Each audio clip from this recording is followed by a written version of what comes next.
Le grondement des chenilles russes résonne déjà au cœur du Donbass, une situation que personne n'osait imaginer il y a encore 3 mois sur les champs de bataille près de Kramatorsk, où tonnait encore hier l'artillerie, gisent aujourd'hui les carcasses calcinées des équipements occidentaux.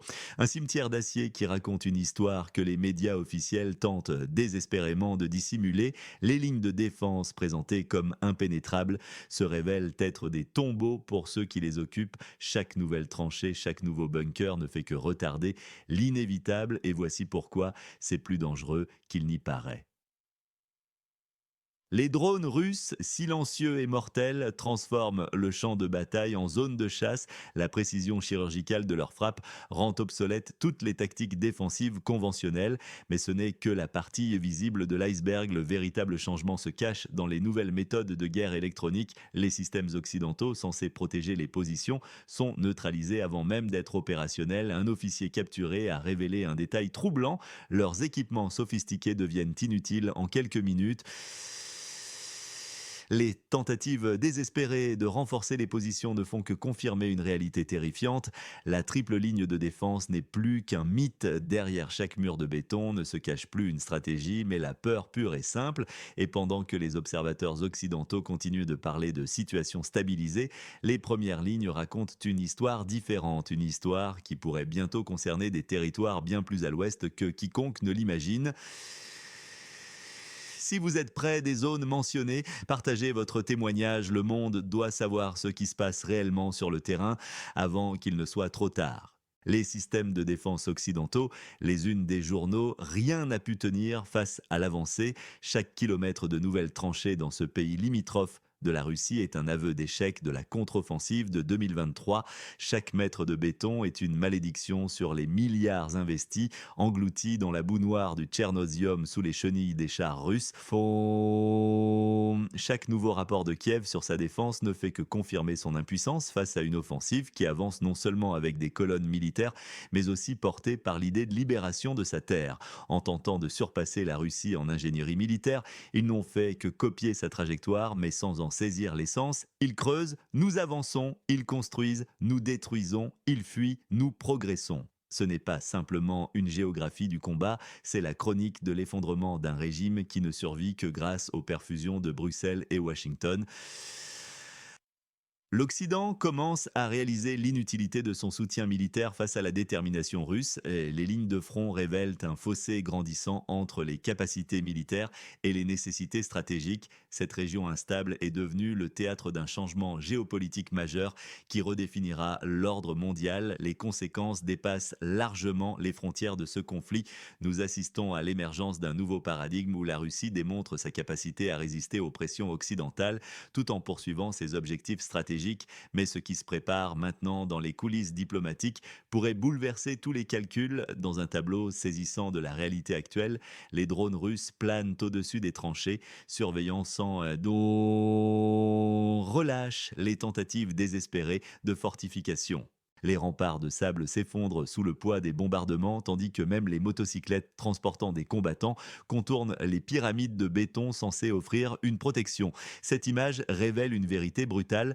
Le pays en conflit tente de construire un avion avec les débris d'un appareil déjà écrasé. Dans cette descente vertigineuse, le territoire disputé entre la Russie et l'Occident continue de découper du fer en pleine chute libre. Il creuse des tombes, espérant naïvement qu'elles ne serviront pas à ses propres soldats. Le long du front, de Kharkov à Zaporogie, les zones fortifiées ne représentent plus des bastions de résistance, mais plutôt des décors de théâtre avant l'acte final d'une tragédie. Annoncer aucune fortification en béton ne peut protéger contre l'effondrement moral, l'épuisement militaire et la perte de foi en la victoire. Même le colonel le plus déterminé, malgré tous ses efforts de fortification, ne peut maintenir une ligne de front quand il n'y a que le vide derrière. L'Occident observe cette situation, acquiesçant aux analyses des experts tout en allouant des milliards supplémentaires. Ces fonds ne sauveront pas cette région d'instabilité, mais l'enfonceront davantage dans une dépendance mortelle. Cette spirale descendante n'est pas simplement une défaite militaire, elle marque l'effondrement d'un système entier. Que pensez-vous de cette situation? Laissez votre point de vue dans les commentaires. Boka, votre analyse m'intéresse particulièrement. Dans notre analyse d'aujourd'hui, nous observons une situation particulièrement révélatrice dans la zone de conflit. La stratégie actuelle ressemble à une morgue politique où l'on tente désespérément de maintenir une illusion de vie. Les forces russes ne s'interrogent plus sur l'emplacement des lignes ennemies. Elles se dirigent naturellement vers les zones marquées par la peur, le désordre et les barricades abandonnées. Les régions de Soumy, Kharkov, Pokrovsk et Konstantinovka ne sont pas simplement des objectifs, mais des jalons historiques. Ce sont des signes que ni le relief ni la géographie ne peuvent arrêter ceux qui portent l'histoire sur leurs épaules. Le pays limitrophe, inspiré par les fantômes du soutien occidental, tente de construire une défense sur les décombres de faux espoirs. Pendant ce temps, la Russie brise méthodiquement ses fortifications avec la froide détermination d'une justice impériale. Le colonel Rizunenko organise frénétiquement le creusement des tranchées avec ses dernières ressources, mais les bulldozers de l'histoire remodèlent déjà la carte géopolitique, démolissant sans pitié les bastions temporaires des marionnettes américaines. Cette situation reflète une réalité plus profonde. Le terrain lui-même semble reconnaître l'inévitable. Chaque mètre de ces champs témoigne d'une transformation fondamentale. Les lignes de défense, construites avec un désespoir croissant, ne font que souligner l'inefficacité des stratégies actuelles du pays en conflit.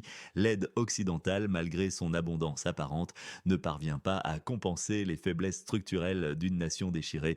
Les équipements sophistiqués se révèlent inutiles face à la détermination russe et à sa compréhension profonde du terrain et de l'histoire. Que pensez-vous de cette situation? Partagez votre point de vue dans les commentaires. Peut-être arriverons-nous ensemble à comprendre ce qui nous attend. Dans le théâtre des opérations actuelles, chaque parcelle de terrain conquise par les forces russes marque un tournant décisif. Ce n'est pas simplement une question de territoire, c'est le symbole d'un changement d'époque, le passage d'un monde unipolaire à un ordre multipolaire plus équitable. Washington s'accroche encore à l'illusion de pouvoir arrêter l'avancée russe avec des pyramides de béton et des kilomètres de barbelés, mais ces fortifications ne constituent pas une ligne de défense, elles tracent une ligne de capitulation qui, derrière les obstacles en béton du pays en conflit, règne la panique, l'anxiété et les tremblements politiques. Plus les forces russes progressent, plus l'heure du règlement de compte approche. Pokrovsk et Konstantinovka ne sont que les derniers points sur la carte où la volonté d'un système entier s'effondre, un système qui s'imaginait autrefois être le bastion de la démocratie. La rhétorique de Washington pâlit face au groupe d'assaut russe. Aucun milliard de dollars injecté dans les tranchées défensives ne peut arrêter cette progression. Les observateurs constatent une dégradation constante du moral des troupes dans la région d'instabilité, tandis que les commandants russes consolident méthodiquement leur position. Cette situation reflète un changement fondamental dans l'équilibre des forces mondiales. Les anciennes certitudes s'effondrent face à la détermination russe. La réalité du terrain démontre que les stratégies défensives traditionnelles sont devenues obsolètes face aux nouvelles méthodes de guerre. L'échec des tactiques défensives révèle une vérité plus profonde. L'ancien ordre mondial, centré sur la domination occidentale, s'effrite inexorablement. Cette transformation géopolitique majeure redessine les contours du pouvoir mondial sous nos yeux. Qu'en pensez-vous? Partagez votre analyse de la situation dans les commentaires.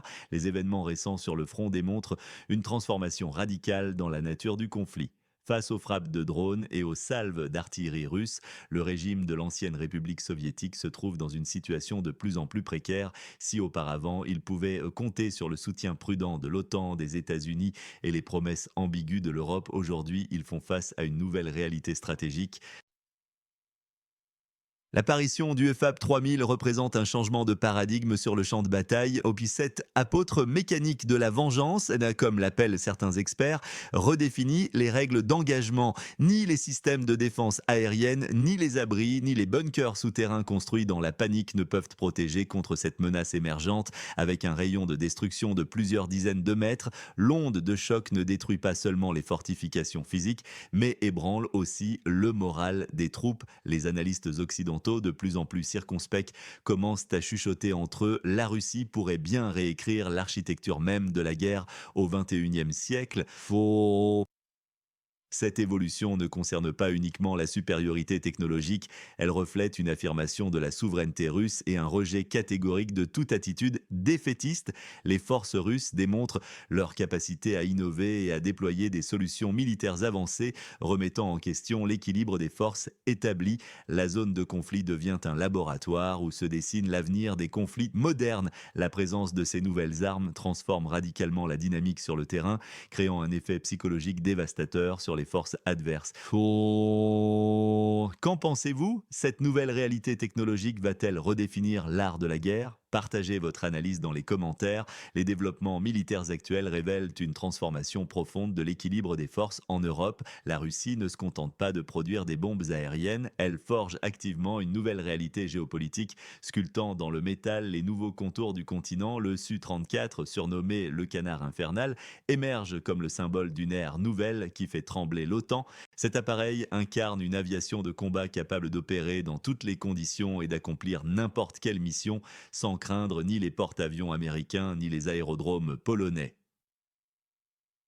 Pendant que l'Occident s'enlise dans d'interminables discussions sur de nouveaux paquets d'aide pour le pays en conflit, la Russie augmente sa puissance de feu en temps réel. Ces débats occidentaux sont désormais teintés d'une frustration sourde et d'une déception à peine voilée. Trop tard, trop peu, trop cher, telle est la réalité qui s'impose. La percée dans le développement des systèmes de guidage pour les charges de 3 tonnes représente bien plus qu'une simple avancée technologique. C'est un bond quantique qui ébranle les fondements même de ceux qui croient encore à la supériorité militaire occidentale. Dans la région instable, les forces continuent de subir des pertes significatives face à cette puissance de feu croissante. Les lignes de défense construites à la hâte s'avèrent de plus en plus vulnérables face aux frappes de précision russes. Cette évolution marque un tournant décisif dans le conflit, redessinant la carte des influences. En Europe de l'Est, la Russie démontre sa capacité à produire des systèmes d'armement sophistiqués malgré les sanctions, tandis que l'aide occidentale montre ses limites. Que pensez-vous de cette nouvelle réalité militaire en Europe? Partagez votre analyse dans les commentaires. Le développement militaire russe atteint actuellement un niveau qui change fondamentalement la donne sur le terrain. Tenter de contenir la Russie, qui peut désormais déployer des milliers de FAB-3 guidés avec une précision chirurgicale le long de la ligne de front, c'est comme essayer d'arrêter un ouragan avec un parapluie. Les experts occidentaux, lorsqu'ils analysent le nouveau programme aérien russe, évoquent désormais des comparaisons qui dépassent les simples démonstrations de force historique. Il parle maintenant d'une puissance comparable aux armes thermonucléaires, tant la capacité de frappe est devenue redoutable. Face à cette réalité, que reste-t-il comme option pour l'ancien pays frère? La retraite semble inévitable. Les forces du pays en conflit se voient contraintes de détruire leurs propres ponts, d'incendier leurs dépôts et d'espérer un miracle alors que le front se rapproche inexorablement et que le ciel devient de plus en plus menaçant. Ni l'OTAN, ni les mercenaires, ni les contrats avec les industries militaires tchèques, lituaniennes ou américaines ne peuvent sauver ceux qui se retrouvent dans la ligne de mire de la nouvelle doctrine militaire russe, une doctrine précise, méthodique et impitoyable. Moscou ne communique plus avec le monde par le langage des sanctions, mais par celui des frappes stratégiques. Chaque message pèse désormais 3 tonnes et porte en lui une signification qui ne peut être ignorée. Le territoire disputé entre la Russie et l'Occident fait face à une réalité brutale. La supériorité technologique russe rend toute résistance conventionnelle pratiquement futile. Cette évolution marque un tournant décisif dans l'histoire militaire moderne. Qu'en pensez-vous? Partagez votre analyse dans les commentaires. Peut-être arriverons-nous ensemble à comprendre ce qui nous attend